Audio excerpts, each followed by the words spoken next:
This next guy, you're going to enjoy him, and his name, ChristopherMonger2, everybody! ChristopherMonger2! Hi there. I'm from Wales. I know you Americans, you're all fantastic at geography. I don't need to explain where that is. You all know where Wales is, right?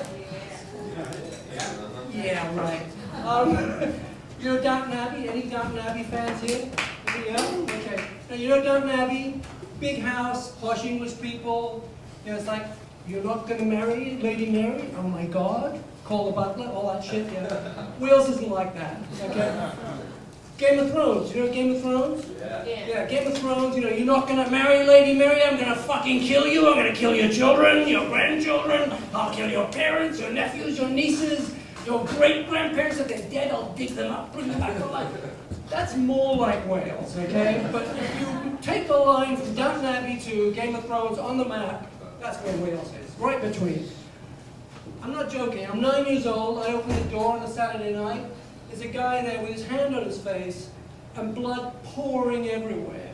In his other hand, he has a glass with clear liquid and something floating in it. Some cocktail party, right? I don't know about you, but I didn't look in the glass too carefully.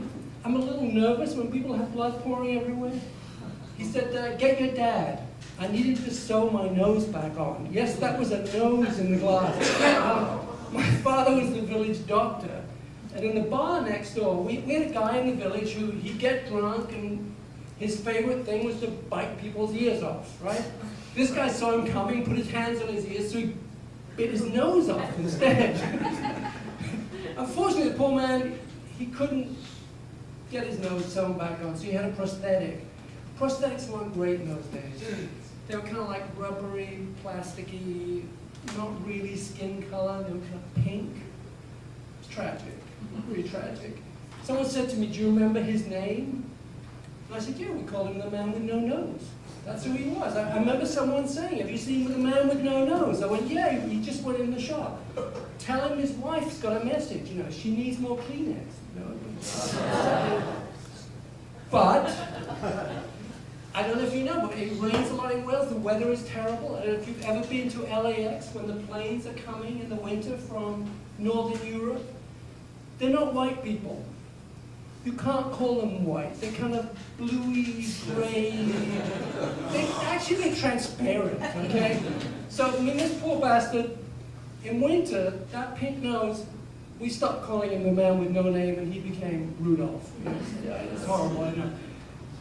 It rains a lot there. You know these days we have, El Nino days, when the rain just pours down and all the palm fronds come off, the traffic signals stop working, people don't send kids to school.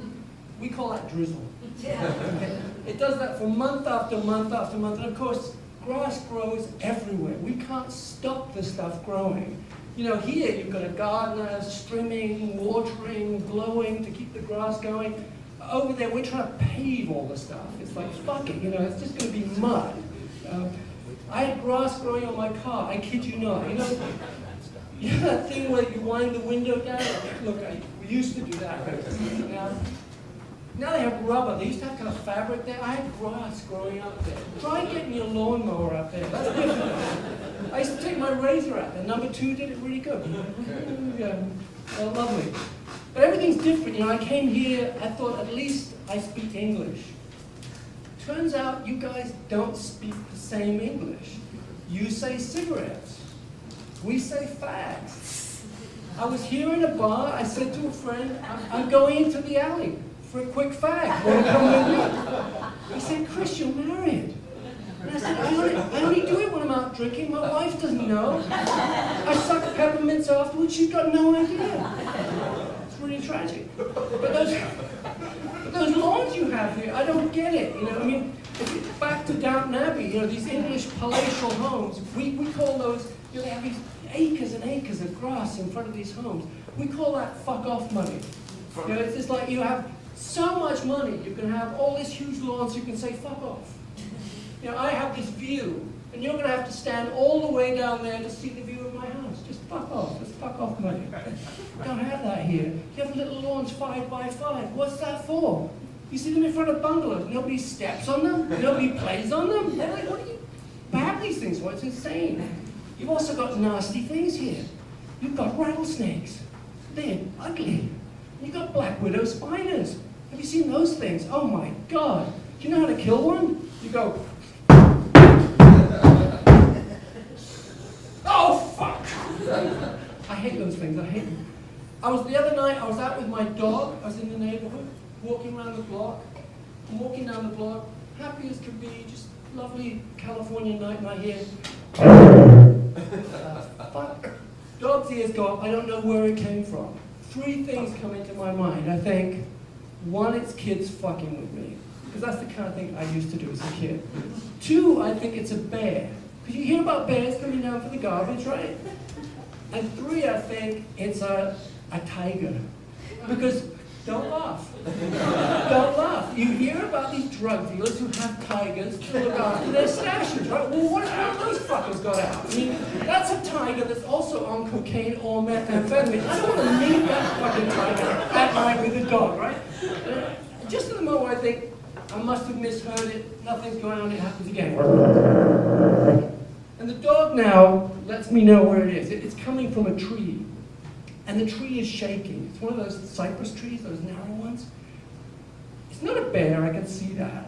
I can see it's not going to be a tiger, but I don't know what the hell it is. And the tree is shaking so much, it's kind of frightening. And the dog, of course, wants to fight it.